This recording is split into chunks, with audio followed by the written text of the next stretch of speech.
Hello everyone, welcome back to my channel. आज की video में हम सीखेंगे इंग्लिश शब्दों के अंत में ई क्यों आता है। इंग्लिश शब्दों के अंत में ई क्यों आता है। तो यहाँ पे पहले नियम के साथ शुरू करते हैं। किसी लेटर का उच्चारण सुनिश्चित करने के लिए लेटर के बाद ई आता है। किसी भी लेटर का उच्चारण सुनिश्चित करने के लिए कि वास्तव में इसका उच्चारण क्या होगा, इसके लिए लेटर के लास्ट में ई आता है।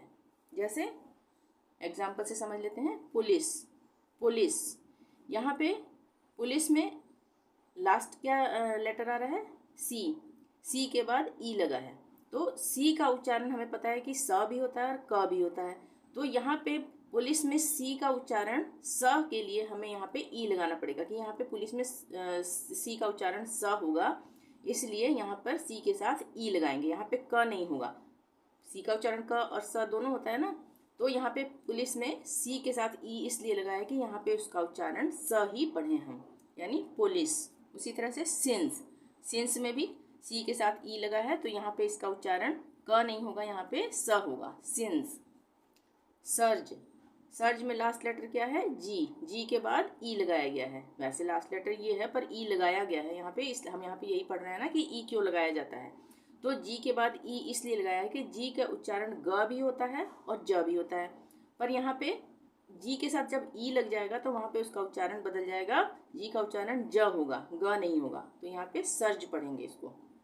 उसी तरह से मैरिज, मैरिज में भी लास्ट वर्ड लेटर है जी। जी के बाद ई लगाया हुआ है, तो ई इसीलिए लगाया हुआ है कि जी को हम यहाँ पे ग नहीं पढ़ेंगे, यहाँ पे जी को हम ज पढ़ेंगे, यानी मैरिज। नियम 2, किसी शब्द में शॉर्ट साउंड के 2-3 लेटर एक साथ आते हैं। शॉर्ट साउंड के लेटर, शॉर्ट साउंड में आगे बताऊंगी।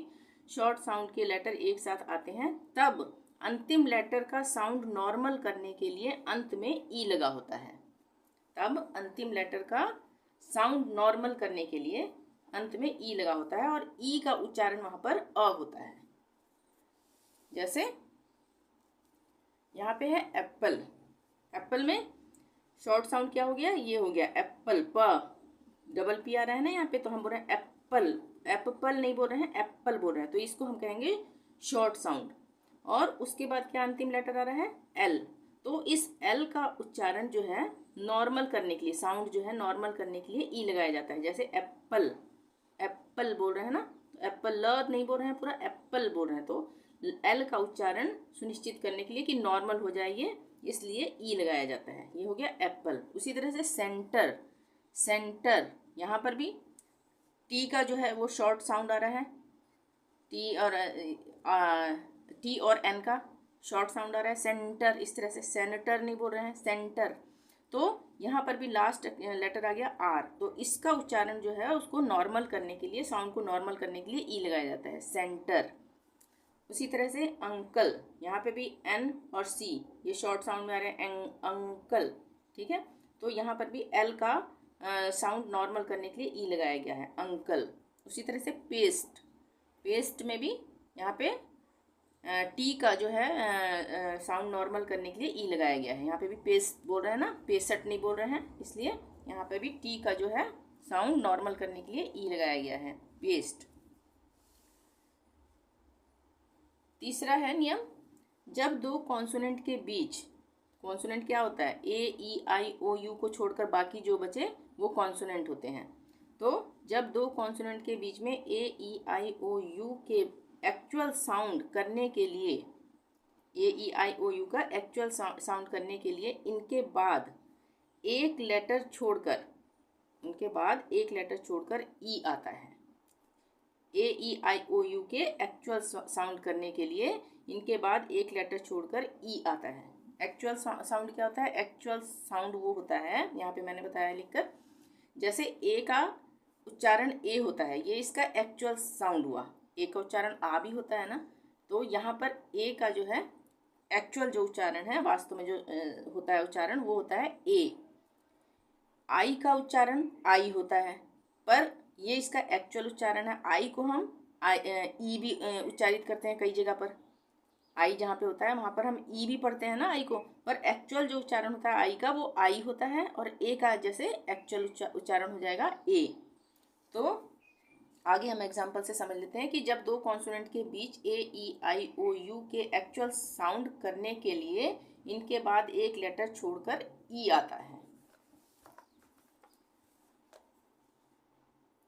जैसे कंप्लीट, कंप्लीट में क्या है, दो कॉन्सोनेंट के बीच में क्या है, एल कॉन्सोनेंट है, टी कॉन्सोनेंट है, इसके बीच में क्या है, ई। हमने पढ़ा पीछे कि ए ई आई ओ यू दो कॉन्सोनेंट के बीच में आएगा, तो इसके एक्चुअल साउंड करने के लिए हम ई लगाएंगे।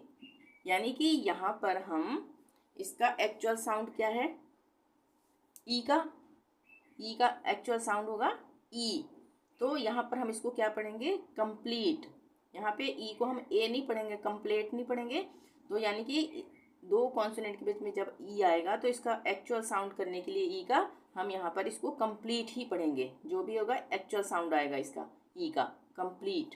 उसी तरह से फीमेल, एम और एल दोनों कॉन्सोनेंट है, इसके बीच में ए आया है, तो यहाँ पर भी ए का उच्चारण हम क्या पढ़ेंगे, इसको इसका एक्चुअल उच्चारण ही होगा, यानी कि ए ही होगा इसका उच्चारण यहाँ पर। तो हम इसको क्या पढ़ेंगे, फीमेल। ए आ गया ना, फीमेल। उसी तरह से फोन, एच और एन दोनों कॉन्सोनेंट है, इसके बीच में ये आ गया ओ, तो इसका भी हम उच्चारण ओ ही पढ़ेंगे। इसका एक्चुअल उच्चारण क्या होता है, ओ ही होता है, तो इसको हम पढ़ेंगे फोन। उसी तरह से सनराइज, सनराइज में आर और एस के बीच में ये आई आ रहा है। आई का उच्चारण हमने पीछे पढ़ा कि आई ही होगा एक्चुअल उच्चारण, तो इसको हम क्या पढ़ेंगे, सनराइज। आई आ गया, सनराइज। उसी तरह से ट्यूब, ट्यूब में टी और बी के बीच में यू आ रहा है, तो दो कॉन्सोनेंट के बीच में यू आ गया, तो इसका एक्चुअल उच्चारण क्या होता है, यू ही होता है। तो इसलिए एक्चुअल उच्चारण होने के बनाने के लिए ही ई लगाया जाता है लास्ट में। तो यहाँ पे हम इसको पढ़ेंगे ट्यूब। इसके बाद एक लेटर छोड़ के ही सब में लगाया ना, ये इसके बाद एक लेटर छोड़ के ही ई लगाया है, यही हमने पीछे पढ़ा था। इसी तरह से सरप्राइज, सरप्राइज में भी यहाँ पर आई कहाँ आ रहा है, आर और एस के बीच में आ रहा है आई, तो आई का उच्चारण यहाँ पर आई ही होगा, यानी एक्चुअल उच्चारण ही होगा इसका यहाँ पर। तो इसमें भी आई के बाद एक लेटर छोड़ के ई लगाया गया है, तो यहाँ पर भी हम इसको पढ़ेंगे सरप्राइज, यानी आई का उच्चारण होगा। अब है रूल 4। एक से इसमें रूल, ये रूल नहीं है, ये होगा एक तरह से वो हो जाएगा कि कुछ शब्द ऐसे होते हैं जिनमें ये यहाँ पर हमने आई लगाया ना, आई एस ई, तो इसमें आ जाएगा कि जहाँ पर भी आई वी ई आएगा वहाँ पर इसका उच्चारण हम दो कॉन्सोनेंट के बीच में तो आ रहा है। पहले मैं एक बार ये पढ़ के बता देती हूँ। एक से अधिक शब्द खंड वाले शब्दों के अंत में इव का उच्चारण करने के लिए इव का उच्चारण करने के लिए आई वी ई आता है। ये अपवाद है। एक से अधिक शब्द खंड वाले शब्दों के अंत में इव का उच्चारण करने के लिए आई वी ई आता है, जो आई और ई के उच्चारण नियमों को फॉलो नहीं करता। जैसे हमने अभी ऊपर पढ़ा कि दो आई का उच्चारण यहाँ पे आई ही नहीं आएगा, यहाँ पे वी के बाद ई आ रहा है ना, आई के बाद एक लेटर छोड़ के ई आ रहा है, पर यहाँ पर हम इसका उच्चारण एक्चुअल उच्चारण नहीं करेंगे, यहाँ पे उच्चारण बदल जाएगा। जैसे एग्जाम्पल से समझ लेते हैं।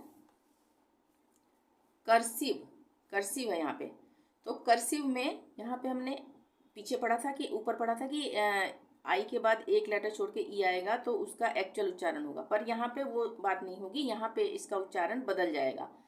कर्सिव में हम आई का उच्चारण क्या कर रहे हैं, इव कर रहे हैं, आई वी ई, यानी एक साथ पढ़ेंगे तो इव कर रहे हैं। यहाँ पे इसका उच्चारण ई हो जाएगा, आई नहीं होगा, कर्सिव। उसी तरह से पैसिव में भी आई के बाद वी छोड़ के ई आ रहा है, पर यहाँ पे इसका उच्चारण आई का ई हो जाएगा, आई नहीं होगा, पैसिव। एक्टिव, इसमें भी आई का उच्चारण ई हो रहा है, आई नहीं हो रहा है, पैसिव एक्टिव। और यहाँ पे पोजेसिव में भी आई के बाद वी छोड़ के ई आ रहा है, एक लेटर छोड़ के, पर यहाँ पर भी इसका उच्चारण आई नहीं होगा, यहाँ पे इसका उच्चारण ई हो जाएगा, यानी ये आई वी ई इव हो जाएगा, पोजेसिव। यहाँ मैंने लिखा हुआ है, यहाँ पर आई का उच्चारण एक्चुअल ना होकर ई हुआ है, इन वर्ड्स में आई का उच्चारण एक्चुअल ना होकर ई हुआ है, ठीक है ना। तो आज की वीडियो में इतना ही। वीडियो पसंद आई हो तो प्लीज़ लाइक ज़रूर कर दें। चैनल को अभी तक सब्सक्राइब नहीं किया तो प्लीज़ सब्सक्राइब कर लें और शेयर ज़रूर करें। Thank you. मिलते हैं नेक्स्ट वीडियो में। Till then bye bye.